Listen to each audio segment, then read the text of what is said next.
네, 오늘 함께 나눌 말씀은 마가복음 5장 25절에서 34절입니다.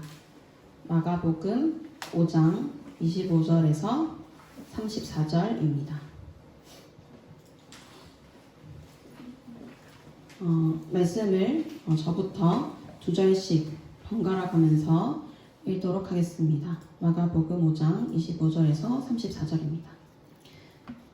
12해를 혈류증으로 알아온 한 여자가 있어 많은 의사에게 많은 괴로움을 받았고 가진 것도 다 허비하였으되 아무 효험이 없었고 도리어 더 중하여졌던 차에 예수의 소문을 듣고 무리 가운데 뛰어 이루어서 예수의 손을 대니 이는 내가 그의 옷에만 손을 대어도 구원을 받으리라 생각한 일러라. 이에 그의 혈류 근원이 곧 마름에 병이 나온 줄을 몸에 깨달으니라.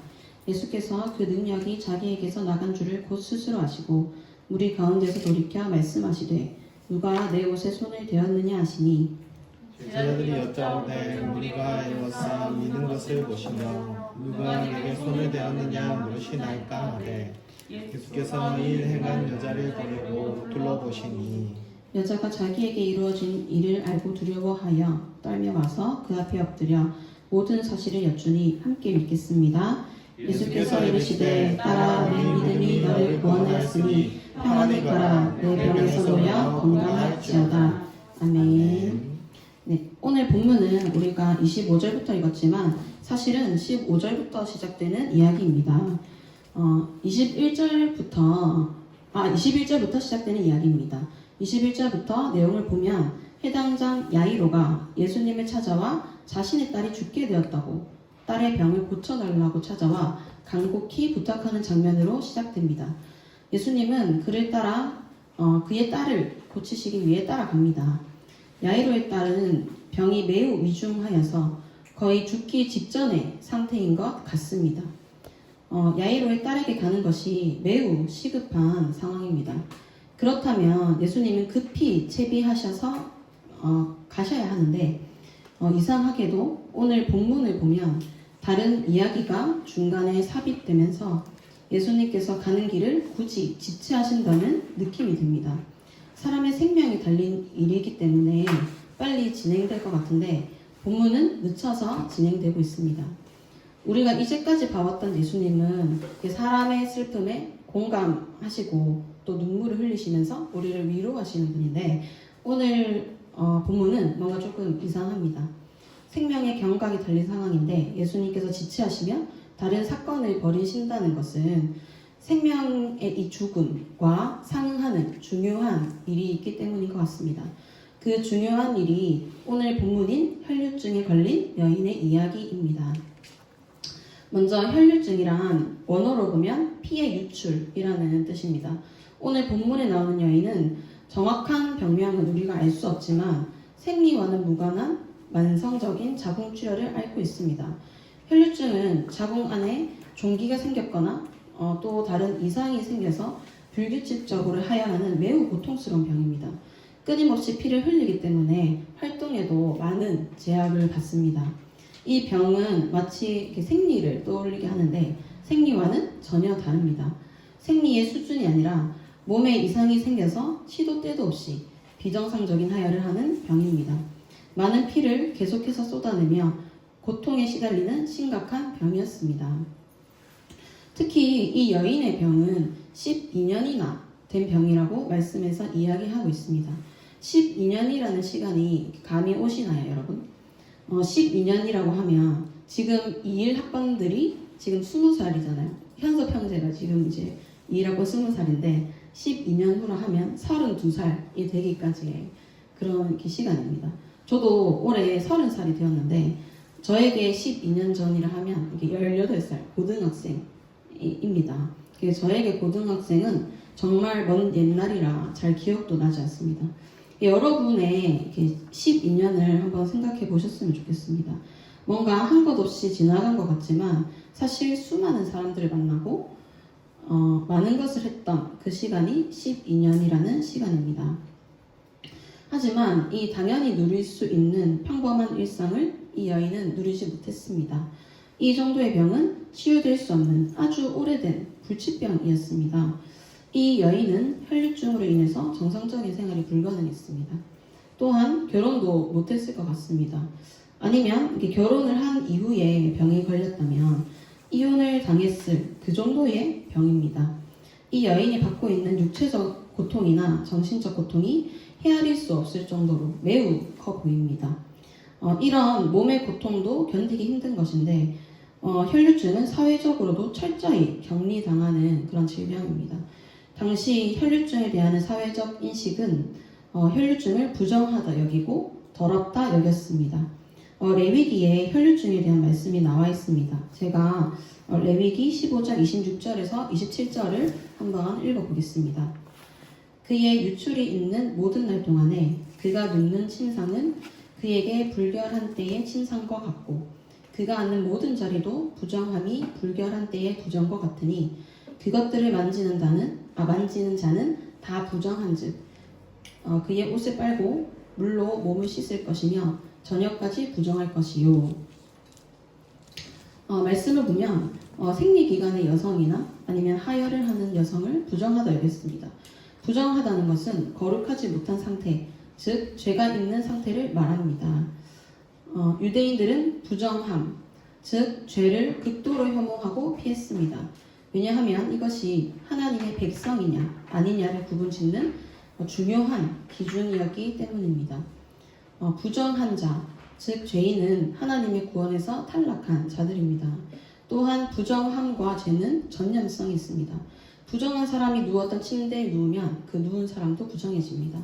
부정한 사람이 앉았던 의자에 앉으면 그 앉은 사람도 부정해집니다. 부정한 사람과 접촉하면 접촉한 사람 또한 부정해집니다. 그래서 부정한 사람과 접촉하거나 그 사람이 사용했던 물건을 건드리면 다시 내가 깨끗해지기 위해서 옷을 빨고 목욕을 해야 했습니다. 그래서 율법에 나오는 모든 정결함을 실천하던 바리새인이나 제사장들이 그토록 혐오하던 세리, 창녀도 부정한 자요 죄인이었기 때문에 상종도 하지 않았던 것입니다. 오늘 본문에 나오는 혈류증 걸린 여인은 이 여인이 속한 공동체에서 부정하다 여겨지고 죄인으로 낙인 찍혀 있습니다. 우리도 코로나에 걸린 사람과 대면하고 싶어 하지 않습니다. 코로나가 전염성이 강한 바이러스이기 때문에 확진자와 대면하면 나 또한 코로나에 걸릴 가능성이 너무나 높기 때문입니다. 생명이 달린 일이라 더 그렇습니다. 확진자가 방문했던 가게는 바로 소독합니다. 하지만 혹시 모를 바이러스 때문에 그 가게는 왠지 모르게 가기가 꺼려집니다. 확진자가 썼던 물건들도 바이러스가 나에게 옮을까봐 소독하거나 버립니다. 확진자는 아무와도 접촉하지 못하고 홀로 2주간 사회로부터 완전히 분리됩니다.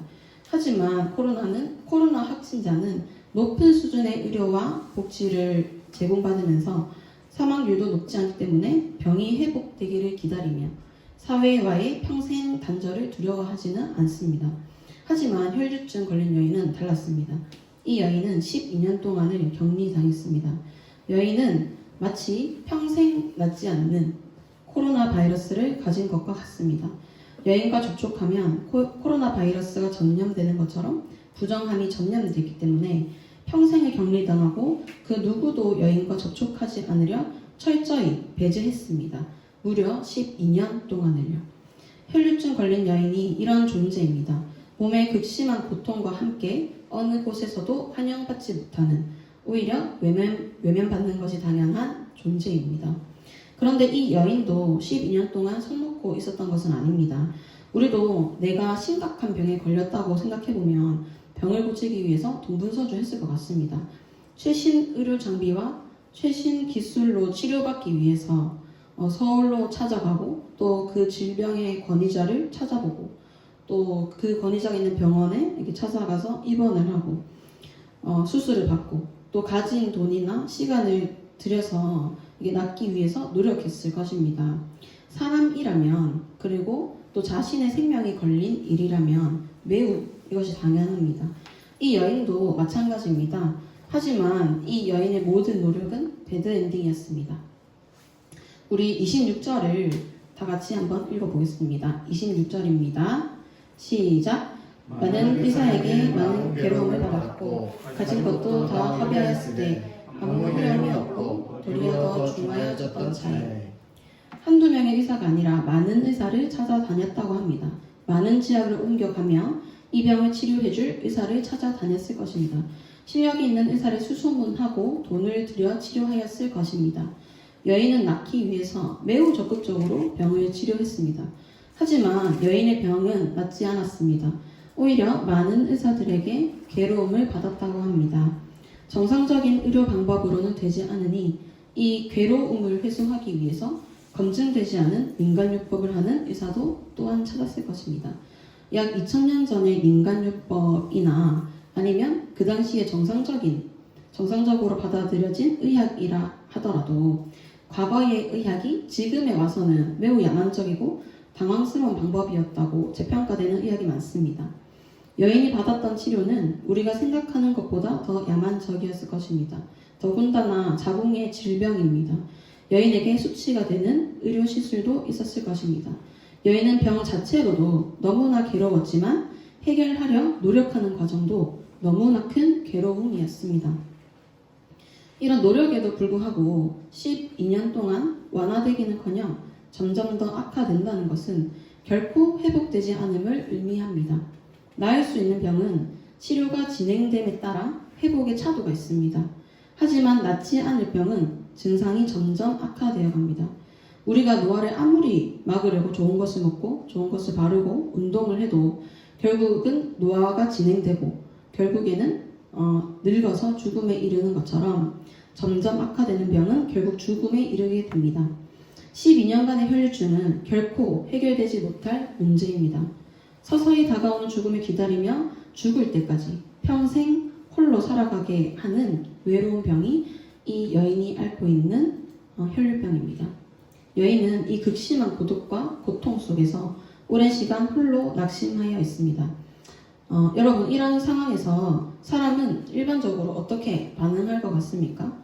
몸이 계속 아프고 내 몸의 병 때문에 사람들은 나를 더럽다 피하고 이것으로부터 빠져나가기 위해서 내가 가지고 있던 모든 걸 다 사용하여서 치료받았지만 오히려 고통만 늘어나고 병은 더 악화되는 이런 상황, 그것도 12년 동안 반복되었다면 사람이 일반적으로 어떻게 될 것 같습니까? 저라면 미치거나 극심한 우울증에 걸려서 그냥 집에서 홀로 죽을 것 같습니다. 열심히 다해서 병을 고쳐보려고 12년간을 수없이 시도하다 그 모든 시도가 모조리 실패하면 어디서 뭐가 좋다더라 하는 그런 이야기를 들어도 치료를 시도하지 않을 것 같습니다. 여러분, 파블로프의 개 이야기를 아시나요? 파블로프의 개 실험은 개에게 음식을 줄 때마다 반복적으로 종소리를 같이 들려줍니다. 이것이 지속적으로 반복되고 학습되면 개는 종소리만 들려도 침을 반사적으로 흘리게 된다 하는 실험입니다. 그리고 이와 비슷한 실험이 하나 더 있습니다. 흰쥐와 아이를 대상으로 한 실험인데 원래 흰쥐를 무서워하지 않는 아이와 흰쥐를 한 공간에 두고 아이가 흰쥐에게 다가갈 때마다 큰 소리를 갑작스럽게 들려줘서 아이를 깜짝 놀라게 하고 겁에 질리게 합니다. 그래서 원래는 흰쥐에 아무런 반응이 없던 아이가 이 실험이 반복됨에 따라서 나중에는 흰쥐만 봐도 그리고 흰쥐만 비슷한 흰 손만 봐도 울고 경기하고 두려워하게 됩니다. 이렇게 종이 울리면 먹이가 올 것이라고 학습되어서 반사적으로 침을 흘리는 개처럼, 그리고 흰쥐를 보면 두려움이 학습되어서 울고 경기하는 아이처럼 12년간 치료했지만 그것의 결과로 실패와 고통을 겪으면 치료만 생각해도 자동 반사처럼 실패와 고통만이 떠오를 것 같습니다. 다시는 치료하려고 시도하지도 않을 것 같습니다. 이 극심한 실패감, 그리고 이 극심한 무력감, 이제는 스스로도 자신을 생각하기에 절대 회복되지 못할 부정한 병자라고 자동 반사처럼 스스로를 낙인 찍는 그 수준에까지 이를 것입니다. 아무런 의지도 없는 무력하게 죽음만 기다리는 사람같이 말입니다. 일반적으로는 이렇게 반응할 것 같습니다. 일반적으로라면 이것이 당연한 반응입니다. 그런데 오늘 본문에 나오는 여인은 이 절망의 순간에 어떤 선택을 하는지 한번 살펴보도록 하겠습니다. 우리 본문의 27절과 28절, 27절과 28절을 함께 읽어보겠습니다. 시작! 예수의 소문을 듣고 무리 가운데 끼어 뒤로 와서 그의 옷에 손을 대니 이는 내가 그의 옷에만 손을 대어도 구원을 받으리라 생각함이라. 여인은 예수님의 소문을 듣고 예수님에게 찾아왔습니다. 예수님의 소문은 오늘 본문 말씀인 마가복음의 1장에서 5장까지의 내용에 나오는 나병 환자를 깨끗게 하신 일, 중풍병자를 고치신 일 등 많은 병자와 귀신 들린 자들을 고치신 이 소문을 들은 것 같습니다. 예수님께서 낫게 하신 이들은 여인과 공통점이 있습니다. 이들은 여인과 마찬가지로 부정한 사람, 죄인으로 낙인 찍힌 사람들입니다. 일반적인 상황이라면 나와 비슷한 존재를 치유하시는 분이 있다 하는 이야기를 들으면 당연히 그곳으로 갈 것이라 생각할 수 있습니다. 하지만 여인에게 이 희망이라는 것은 또 병이 나을 것이라는 이 희망은 자동 반사처럼 고통으로 다가왔을 것 같습니다. 여인은 12년간의 경험과 학습으로 인해 희망을 거절할 것 같습니다. 하지만 여인의 선택은 우리의 기대와는 다르게 흘러갑니다.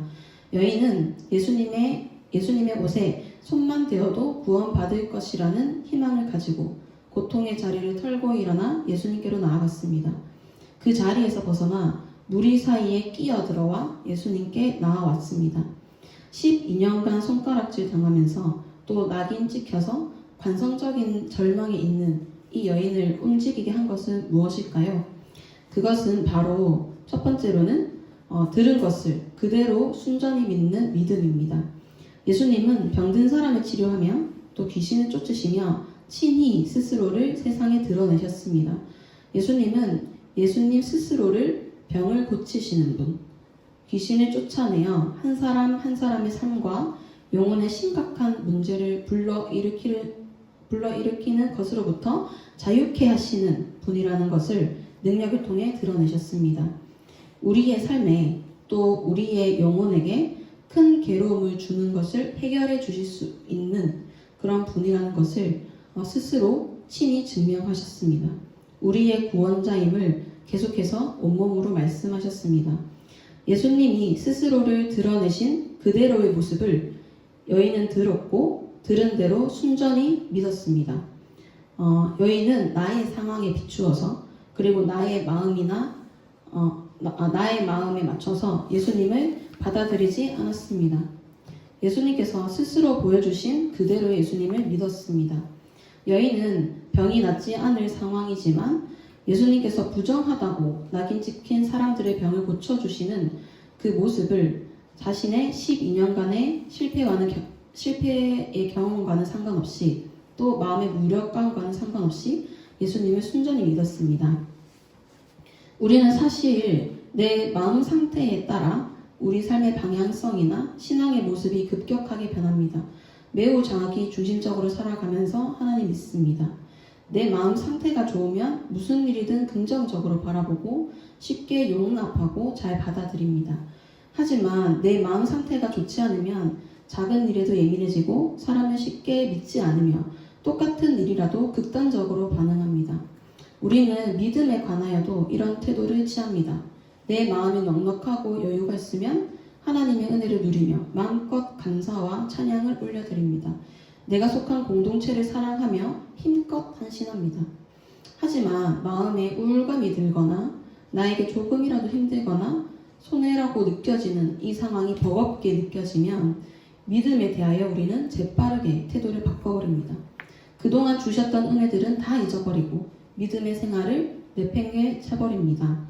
또한 함께 신앙생활하는 공동체와 동력자들에게도 단숨에 태도를 차갑게 바꿔버립니다. 그리고 불평합니다. 왜 나를 이렇게 이끄셔서 내가 이렇게 힘든지 원망합니다. 왜 나를 구원하셔서 나에게 이런 의무를 부여하시는지, 왜 구원하셔서 죄책감을 가지게 하시는지, 하나님께서 나를 구원하지 않으셨더라면, 아니면 나를 좀 더 늦게 구원하셨더라면 사는데 제약도 없고 내가 좀 더 편하게 살았을 텐데 하고 말입니다. 내 마음이 좋을 때, 그리고 나에게 편한 것을 줄 때는 감사하며 받다가 내 마음이 조금이라도 동하지 않으면 손바닥 뒤집듯 마음을 바꿔버리는 기회주의자의 모습이 바로 우리입니다. 내 마음이 조금이라도 버거워지면 내가 받는 손해를 갑자기 떠올리며 계산적으로 행동합니다. 상황은 하나도 바뀌지 않았고 바뀐 것은 마음뿐인데 말입니다. 우리는 이토록 가벼운 마음으로 그리고 자기 중심적인 믿음 생활을 하고 있습니다. 사복음서에서는 여인과는 반대되는 것처럼 보이는 인물들인 바리새인들이 계속 등장합니다. 바리새인들은 예수님을 쫓아다니면서 예수님의 가르침을 듣고 예수님과 문답하면서 병 고침의 표적들을 눈앞에서 직접 보았지만 예수님을 믿지 않았습니다. 그들에게는 예수님을 영접하는 것보다 훨씬 중요한 것이 있었기 때문입니다. 자신의 현재 권력이나 존경이 훨씬 더 중요했습니다. 하지만 직접 보아도 믿지 않는 이가 있으며 직접 보지 않아도 예수님을 믿는 사람이 있습니다. 혈류증 걸린 여인은 직접 보지 않았지만 예수님이 친히 보여주신 그 증거를 듣고 예수님을 그대로 믿었습니다. 우리도 이 여인의 믿음을 가지기를 바랍니다. 우리는 지금은 예수님의 가르침을 직접 듣지 못하는 시대입니다. 예수님이 보여주시는 기적을 눈앞에서 직접 보지 못합니다. 하지만 예수님께서 우리에게 스스로를 친히 드러내 주시는 것이 있습니다. 바로 말씀입니다. 예수님께서 표적을 통해 보여주신 증거를 여인은 듣고 믿었습니다. 우리에게는 말씀을 증거로 주셨습니다. 우리에게 주신 이 성경 말씀을 그대로 믿고 따르기를 원합니다. 나 중심적인 믿음이 아니라 예수님 중심적인 믿음을 가지기를 원합니다. 예수님 중심, 말씀 중심 믿음을 우리가 소유하게 된다면 시시때때로 변하는 우리의 감정, 그리고 시시때때로 변하는 우리의 생각과는 상관없이 결코 변하지 않는 예수님을 따르게 될 것입니다. 언제든지 쉽게 변하는 믿지 못할 내 마음의 상태와는 상관없이 그리고 변함없이 예수님을 사랑하기를 원합니다. 내 마음 상태의 좋음의 여부와는 상관없이 그 자리, 그곳에 변함없이 계시고 여전히 우리에게 말씀하시는 예수님께 나아가기를 바랍니다. 그리고 예수님을 움직이게 한 두 번째는 예수님이 메시아라는 것을 순전히 믿자 이 여인은 망설이지 않고 예수님이 계신 곳으로 나아가는 행동하는 믿음을 가졌습니다. 예수님의 옷자락이라도 만지기 위해 조금이라도 예수님과 관계 있는 사람이 되기 위해 많은 무리에 둘러싸이신 예수님을 적극적으로 찾아갔습니다. 사실 여인에게는 예수님께 갈 수 없는 이유가 확실히 있습니다. 스스로도 너무 납득되고 다른 사람들도 너무나 납득할 만한 이유입니다. 그 이유 첫 번째는 그녀가 여전히 부정한 존재라는 것입니다. 예수님을 메시아로 믿고 나아가려 하고 있지만 여인은 여전히 부정하다는 사실입니다. 부정함은 점령됩니다. 예수님을 만나려면 수많은 인파를 뚫고 가야 합니다. 여인이 예수님을 만나려면 필연적으로 많은 사람들과 접촉하게 됩니다. 여인과 접촉한 사람들은 모두 부정함에 감염됩니다. 여인이 군중 속에 있다는 것을 들키게 되면 여인은 그 즉시 그 자리의 모든 사람들에게 비난을 받을 것이고 돌로 쳐 죽임 당할 수도 있는 생명이 걸린 위험한 상황입니다. 그리고 여인이 예수님께 갈 수 없는 두 번째 이유는 여인은 12년간 실패한 사람이기 때문입니다. 여인은 병을 고치려 하고 해결하려 하는 열심이 있었습니다. 그리고 해결할 수 있는 시간인 12년이라는 긴 시간이 있었고 많은 의사를 찾아가 의료 서비스를 받을 돈도 열정도 의지도 있었습니다. 여인이 할 수 있는 능력은 모조리 다 끌어다썼습니다. 하지만 이 모든 노력으로도 해결할 수 없는 것이 혈류증이었습니다. 해결하지 못함이 반복된다는 것은 당연하게도 무력감과 회의감에 짓눌리게 됩니다. 그래서 포기하게 됩니다. 평생 이 상태로 있을 것 같다는 그런 생각에 의지가 사라지고 스스로 무엇을 해도 안 되는 그런 존재로 스스로를 낙인 찍습니다. 결국에는 아무것도 시도하지 않게 됩니다. 여인에게는 이 두 가지 어려움이 있었습니다. 외부적으로는 예수님께 나아가면 비난받고 생명을 잃을 만한 상황. 그리고 내부적으로는 시도하려는 의지조차 생기지 않는 상황. 여인이 겪는 이 두 가지 어려움은 우리가 예수님께 나아갈 때, 우리가 말씀 앞으로 나아갈 때 겪는 어려움과 같습니다.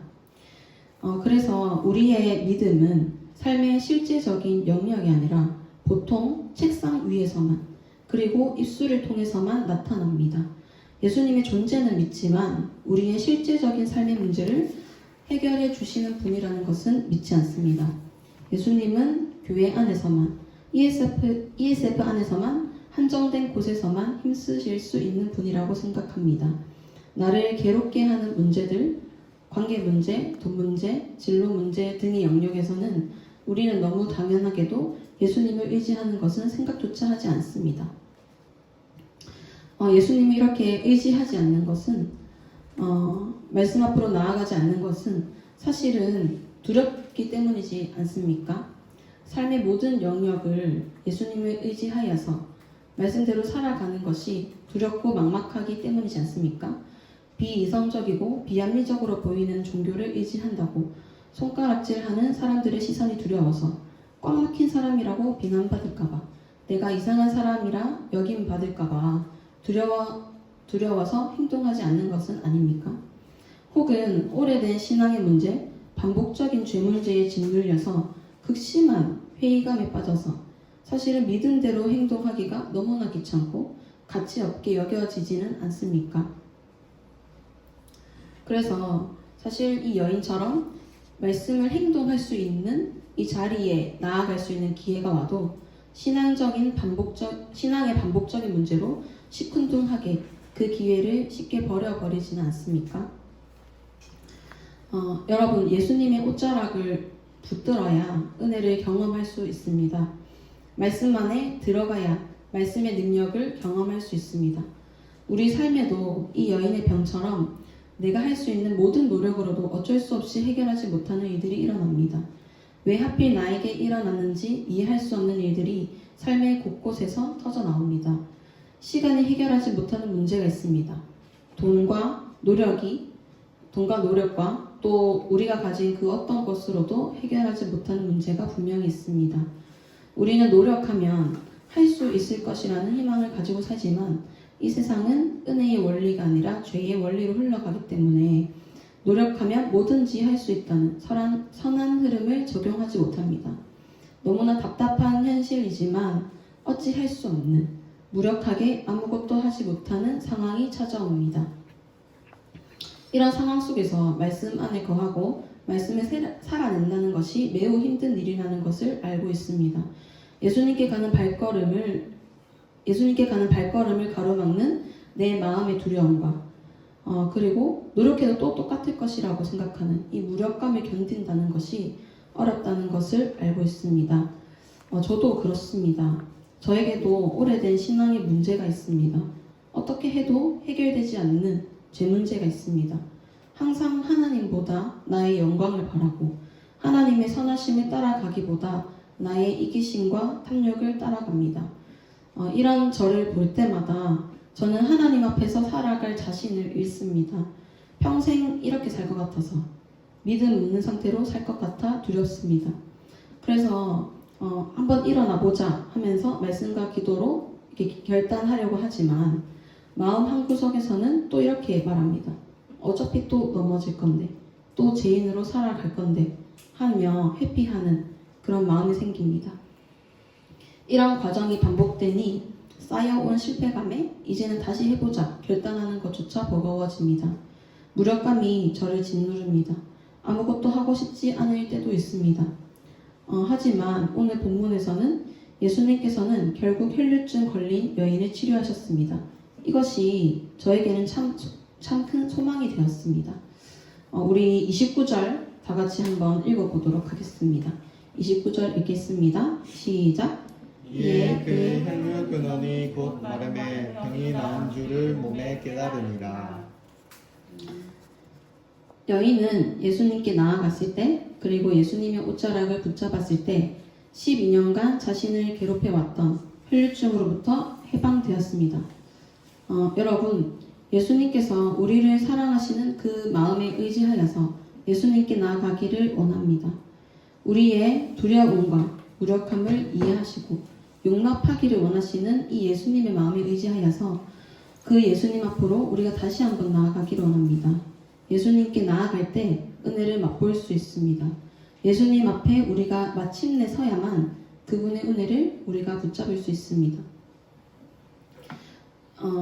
이 여인이 겪고 있는 실제적인 위협과 두려움, 그리고 내면의 무력감은 예수님 앞에 모두 무용지물이 되고 자신을 구원하실 것을 믿었습니다. 먼 발치에서 바라보시기만 하는 분이 아니라 나에게 온전히 오셔서 내 삶을 뒤흔드시고 완전히 변화시키실 분이라는 것을 알았습니다. 예수님을 믿는 것은 예수님께서 하실 일과 능력까지도 신뢰하고 그 믿음대로 행동하는 것입니다. 때문에 그 순간의 두려움을 이기고 예수님이 계신 곳으로 나아가는 것이 믿음의 일에선 너무나 중요합니다. 예수님을 믿는다면 그분이 내 삶의 문제를 변화하실 수 있는 유일한 분이라는 것을 진짜 믿기를 원합니다. 그리고 적극적으로 예수님과 관계되기를 바라는 이 행동하는 믿음을, 말씀에 적극적으로 거하는 행동하는 믿음을 소유하기를 바랍니다. 그리고 제가 30절을 읽어보겠습니다. 예수께서 그 능력이 자기에게서 나간 줄을 곧 스스로 아시고 무리 가운데서 돌이켜 말씀하시되 누가 내 옷에 손을 대었느냐 하시니, 예수님은 여인이 옷자락에 손을 대어 치유되자 누가 손을 대었냐고 여인을 찾으셨습니다. 여인은 매우 당황스러웠습니다.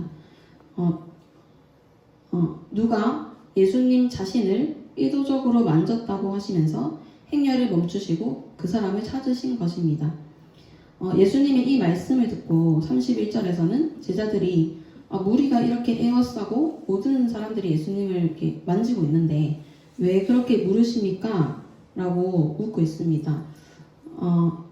이 말씀을 보면 많은 사람들이 예수님께 몰려와서 손을 대고 있는 그런 시장통 같은 분위기입니다. 즉 예수님께서 굳이 말을 꺼내지 않으셨더라면 여인은 아무도 몰래 이렇게 와서 치유받고 또 아무도 모르게 조용히 사라졌을 것입니다. 비난받지 않고 조용히 물러났을 것입니다. 여인의 이 상황을 봐서는 상식적으로도 그냥 모른 척하는 것이 오히려 더 나은 일이기도 합니다. 하지만 예수님은 그 여인을 주목하고 계십니다. 그리고 모든 사람들에게 여인을 주목하게 하셨습니다. 예수님의 부름에 두려움에 휩싸인 이 여인은 예수님 앞에 자진해서 나아가 엎드려서 자신이 한 짓을 모두 고백했습니다. 자신이 왜 그런 일을 했는지와 또 그 일에 대한 예수님의 용서를 구했습니다. 병이 다 나았지만 몰래 했다는 두려움에 떨었습니다. 하지만 여인이 예수님 앞에 대면하여 선 순간 예수님은 여인의 완전한 회복을 선언하셨습니다. 우리 34절 다 함께 읽어보겠습니다. 34절입니다. 시작. 예수께서 이르시되 따라 내 믿음이 너를 구원하였으니 평안히 가라. 내 병에서 놓여 건강할지어다. 예수님은 모두가 보는 앞에서 여인의 회복을 선언하셨습니다. 여인의 병은 육체적인 고통은 물론이고 더불어 사회의 배제로 인한 고통으로 그 삶이 배로 피폐했습니다. 공동체 안에 섞여들지 못하고 완전히 홀로 고독했습니다. 격리됐었습니다. 하지만 예수님께서 몸의 고통을 회복시켜 준과 동시에 모든 이들의 앞에서 회복을 선언하심으로 여인의 전생애적인 고통을 완전하게 치유하십니다. 여러분, 혈루증은 내가 통제할 수 없는, 나의 의지와는 전혀 상관없는 끊임없는 피 흘림입니다. 내 의지와는 상관없이 몸에서 흘러나오는 이 피는 나의 몸을 상하게 하고 나의 존재를 상하게 하고 또 공동체 안에서의 나를 상하게 합니다. 결국 한 사람의 영혼을 부숴버렸습니다. 혈루증은 마치 죄와 같은 성질을 띠고 있습니다. 죄도 혈루증과 마찬가지로 한 영혼을 고통스럽게 합니다. 죄는 하나님과의 심각한 단절을 불러일으킵니다. 하나님과 하나님과 우리의 이 사이를 단절시키고 나와 공동체 사이를 끊어버립니다. 여러분, 지금은 죄가 만연한 세상입니다.